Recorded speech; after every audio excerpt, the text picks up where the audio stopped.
Welcome to the 8th round of the American Le Mans Series here at Mosport International Raceway near the great city of Toronto. In the Prototype 1 category, teammates Emanuele Pirro and Frank Biela have pushed their way to the top of the point standings in the number 2 ADT champion Audi.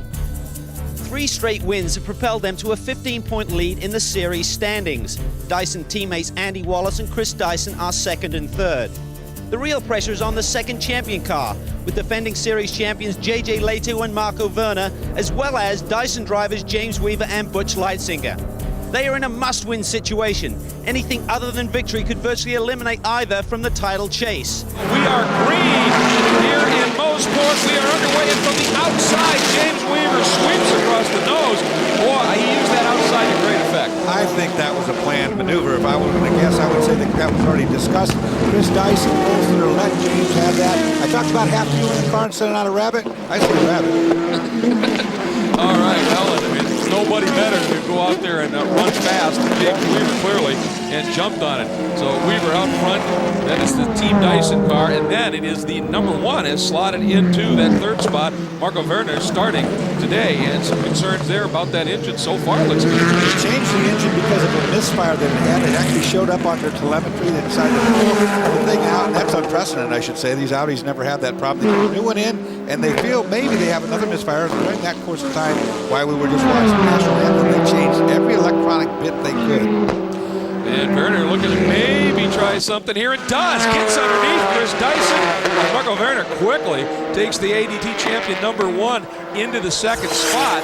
And I think maybe the idea there is that they did not want to let Weaver get too far gone. There is your LMP2 leader, Jeff Buckley, going through. He has got Halliday, and there is the leader in GT1. And once again, what a great story in qualifying, and having Terry Borchler get the pole, and he is leading early in GT1. Great job by Terry Borchler. He did that lap when it looked easy, and I think he called in on the radio and said, "Are you sure that's the pole?" You know, he was stunned. Everybody was. Well, Terry had said a little bit earlier, he said that this car really likes this track because it's really good on really fast approaches from braking to turn in to apex and corners. Well, that's what this track's all about. And we should say at the last race at the Celine, as well as what we're riding on board with the Maserati right now, both had larger restrictors given to it, and they have a weight advantage on the Corvettes. This is a great racetrack to have those advantages. GT2, as always, there's a big race going on here, riding on board with Bergmeister, Jörg Bergmeister. We're looking right up ahead there. These guys qualified something like 2/1000ths of a second apart. This is about the margin. I think it's about 2,000 of a second apart. Unbelievable. I mean, Dumas put in a lap, and Bergmeister set a time a tenth away, and then decided, you know what, we're not going to push anymore. Do we start first or second? Is that a big deal? Save the tires for the race, and right now he is all over Dumas. Meanwhile, Dyson in early. Bit of a delay here on the left front.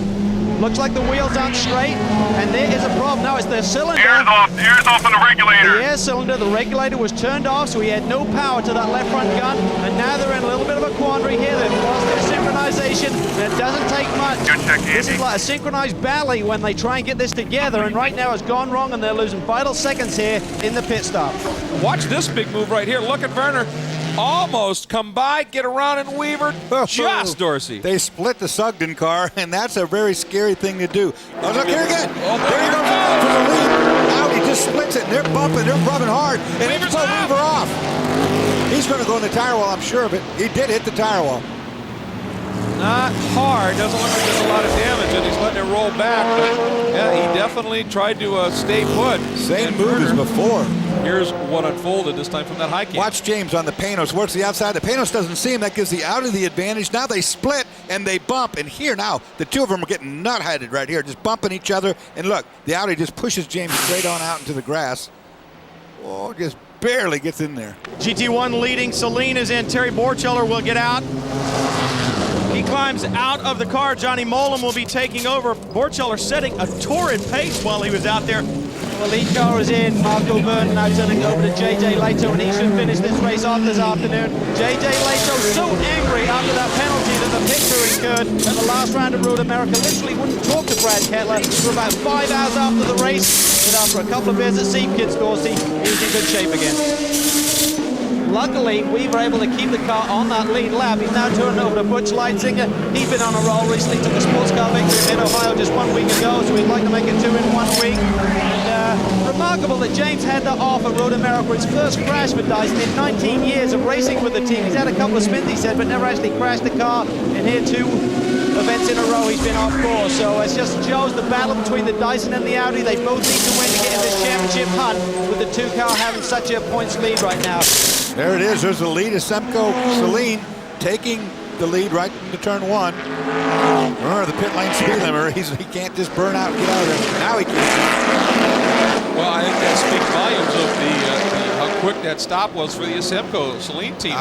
They upped their game. Yeah, I was about to say that. I was waiting to see how that all shook out when it happened. You guys obviously know that the Corvette team's been practicing this. They won a pit stop competition back at Road America, so they know they have to get their game on. Up front now, it is the number 1 Audi of J.J. Leto, who is a super lead. That's the number 20 of Andy Wallace right now, not Leitzinger. That's down the lap. Leitzinger is second right now, but about 24 seconds back. Then Frank Biela, the number 2 Audi, and then Wallace down the lap. And again, they are looking for some yellows at some point to help them out just a little bit. Guys, Jörg Bergmeister out of the car. Young American Porsche factory driver Patrick Long takes over behind the wheel. They're going to try to get the lead in the pits. They came in a lap or 2 before the Alex Job car will come in. And remember, here we go. The car is moving now, and Bergmeister coming down, but he has got a speed limiter, and Long is going to get by. You would have thought he would, being that he came in first. Long definitely with the advantage right now. However, how quickly can we get up to speed and catch that gap? It's not that far apart. Yes! Yes! The number 45 of John Fogarty has pulled up, and there's a fair amount of smoke coming to the back. Yeah, that's a telltale smoke, like I think the Porsche just had an electrical failure with the rod through the side of the battery. They have to win here today. They've got catch up to play in the points. J.J. Leto needs a win desperately, and right now he sits patiently in the cockpit waiting for this champion crew to go to work. Fueling has to be complete before the tires can be changed, of course, and the mechanics are waiting at the wheels. Then it's going to be a blast out. Should be a full fuel load, about 53 minutes left in the race here. It's pretty much a full load, but they are in their window to get to the checkered flag with no more unforeseen stops, Greg. And Calvin, I have to ask, they're only doing fronts apparently, and normally you can even double stint. It's fairly smooth. Is this all pickup issues? Well, I think what it is, JJ said that the cars had a little bit of an understeer imbalance all weekend long. They improved it in the morning warm-up, but this really just saves them time. Remember, they're only allowed 2 wheel guns in the pit stops. And we are back, everybody. Butch Leitzinger leading overall right now in the Dyson Tedford Norco Lola. And good look at Butch right here. He's been lapping consistently a second to a second and a half, to sometimes 2 seconds faster than anybody else on track. But the problem is, he only has now a 35-second margin, and he has got to yet make one more stop to get to the end. Now, the longer he goes, the shorter the fuel he takes. Do they leave the same tires out? What? It's going to be an interesting strategy, but he is doing everything within his power right now to throw down some just blinders to try and build as much of a margin of pad as he can when that stop comes. Yeah, you want to pad as much as you can. It's not just this class that's got that problem, because in P2, the same situation applies. There's a big lead going on in P2 with the 10, but it's got to stop here very shortly. We've heard maybe 5 laps an hour, so they're going to have to do a driver change, Greg. When they do, that lead is going to diminish as well. It's going to diminish, and Clint Field has been throwing down some great laps. He's taken about 15 seconds off of this number 10 car since Clint got behind the wheel, and Bucknam is still driving. As a matter of fact, the radio call that we heard was, try and give us 5 more good ones, Jeff, and we'll let you rest. He has put in yeoman duty here. You see him trying to hook up the communication for the driver there. That's a lengthy pit stop. Oh, and he stalled it. And you remember what happened in Portland when that car died. Is heading out of pit lane. This time it looks like it restarted, and he's going to be able to drive it on out under the limiter until they get past pit out. But nonetheless, yeah, very slow stop. And we'll see where he plays out up against the field car. J.J. Leto going down. Too much speed exiting 1, and that's a big, huge ride. That is really rough territory out there at well over 130 miles an hour. Man, I mean, he's pushing really, really hard, and he's just really almost cost himself the whole race right there. You are riding on board with Patrick Long, the number 31 Westward Ho Casino Porsche, and look who is right behind him. That, folks, is Timo Bernhard in that Hyatt Bell Micro Alex Job Racing Porsche. Remember, after the stops, they were wondering how did they get 10 seconds on us. It's gone. Some of it's been traffic, but Timo Bernhard has been throwing down some great laps as well. And this is it's sort of reversed from what we saw earlier. I suspect he won't be back there long. He's made up 5 seconds in the last 3 laps. So I'm looking now just for the place to do it. Butch Leitzinger is in. This is the moment, the stop right now. Cal? There's going to be a long run, about an hour and 35. Butch is going to be on the same set of tires. I can't believe they're not timing this stop. Pull out, they're pull out, filling him up. start the engine. Pull out, start the engine, Butch. There to go, go. Fires it up, and I think they may have wasted a few precious seconds there. Leitzinger now on the throttle. It is this close, folks. The margin when they stopped was 40 seconds. Leitzinger had. He's now on the gas. There's Leto right behind him. That is your margin for the overall race lead. And then LMP1. And oh boy, here comes the pressure. Leto steaming up behind Leitzinger. Yeah, Bombers just dropped on this championship chasing GT2. Championship leaders Bernhard and Dumas are in the pits with their car. Timo behind the wheel, alternator problem. And meanwhile, the 31 car is leading. This car only had a 2-point lead in the championship coming into this race, and they've had such a strong run after that DNF at Sebring. 4 wins, 2 second places, but it's all gone awry here today. What a move in the championship. And the number 4 is in. So obviously, Ollie Gavin bringing that in for its last stop. Cal? Well, the Corvettes are really going to have to work hard to overcome those Salines today. Ollie Gavin staying behind the wheel. They are doing a 4 tyre change. The 3 team is setting up right behind. Currently, the 3 car runs ahead of the 4. So again, it's coming down to these crews. They've battled all season long, and they really love this rivalry. Superb start by the 4 car. That was unbelievable. Another tremendous stop for that Corvette team. Now Johnny drops the hammer. There it is. We gotta go. We're gonna lose it. Not good enough, and O'Connell now, that essentially puts them in second. And here comes the Saline. The Saline with the hammer down, knowing those 2 cars are doing the best he can do to catch a good lap. That was Borchler, now back on board, dropped the tire there for a moment. We saw the last stop by the Saline, and unfortunately, Johnny, I didn't know why you guys changed drivers, but when I saw you sitting over here, I realized why. You were driving hard, bud. Yeah, they asked me how about 3/4 of the way through my stint if I could go to the end. And I said that's a negative, really. I mean, I could have gone to the end, but I knew that I needed to be absolutely on the ball. And I thought it's better to put Terry back in. He's had a rest, he's fresh, he's flying this weekend. And I thought it was better to have him in at the end to take it to the Corvettes, but we've just lost the bloody lead in the pit stops, and I'm really annoyed because if I only could have dealt with the traffic, I lost a couple of laps, I lost about 2 seconds in traffic, and without that 2 seconds, we probably held on to the lead. Here in the Dyson camp, James Weaver, I know everyone was pumped up here when you maintained the lead there with that stop. Great strategy call in maintaining the lead with not changing tires. Can he hang on, though, about an hour and a half on those tires? I imagine they're just starting to struggle a bit. But, you know, Butch is driving at his absolute best, absolute joy to watch. So I think he'll do it for us. So here for a couple of days earlier in the week doing some Michelin tire testing. Were you able to do long runs? Do you think it's feasible to have a good car at the end? No, to be honest, we didn't have a very good test. And up until the race start, we've been here 4 days, still had no idea what we were doing. Well, even though they got no idea what they're doing pretty good leading. George Bergmeister, about 6'1" or 2. Patrick Long, I don't know how short he is. I'm not going to say short. I didn't say short, Patrick. Anyway, he's not as tall. Anyway, what's happening in the car is that the seat adjuster has come loose, and the seat is sliding forward and back. Patrick's got to keep pulling himself up. Look, there's the foot cam. You see forward. Not only has he got to do a clutch and a brake and so forth, but he's got to get the seat back in position. Dorsey, actually the seat is now slid all the way to the back and locked. So that's where Jörg Bergmeister at 6'5" would run it. Patrick Long at 5'8"-ish, 5'9", runs it 1 click off of the front adjustment, so he has had to slide down in the seat so he can actually reach the pedals. The problem with that, he can't see out the rearview mirror, so he doesn't know when traffic's coming. Meanwhile, in the LMP2 division here, there is your leader, Clint Field.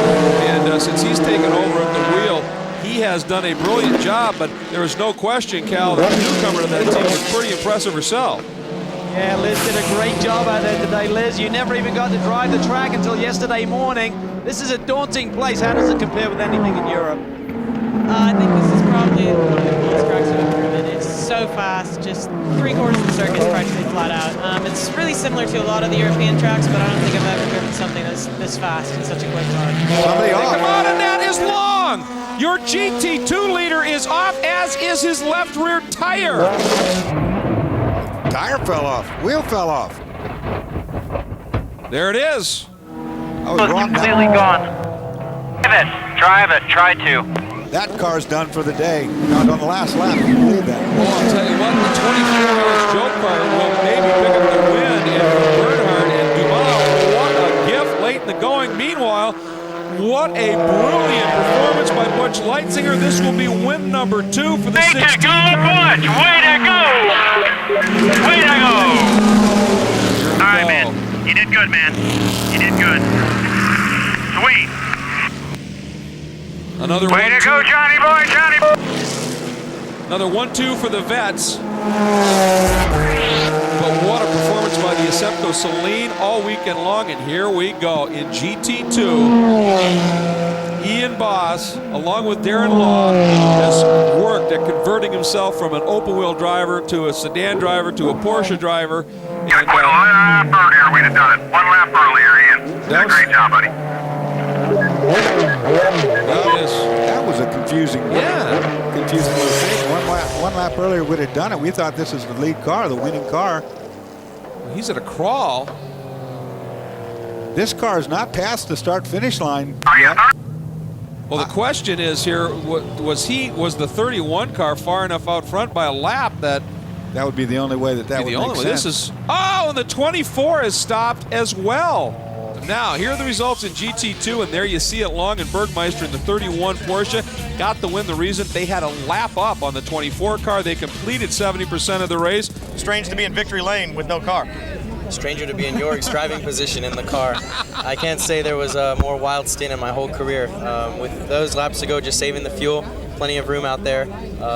For some reason, something let go in the rear end. We're not sure what it is, but something really odd. But I have to say, my team did a great job on the pit stop, had us out in front by a few seconds, and I was just holding on. Butch, what a great day for you guys. I mean, it didn't look good when James in the tire wall there briefly, but a very brave call on strategy.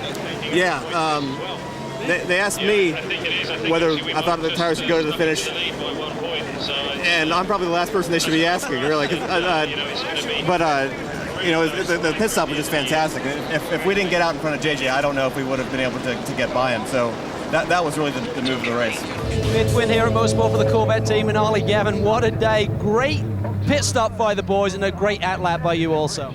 Well, you know, I have to take my hat off to everybody at the Compo West Chevrolet Corvette team. They did a brilliant job. All the boys on the 4 car did amazing pit stops. They were flying, absolutely blinding stuff. And then I got lucky on my outlap. I didn't get any traffic, and I pushed like hell.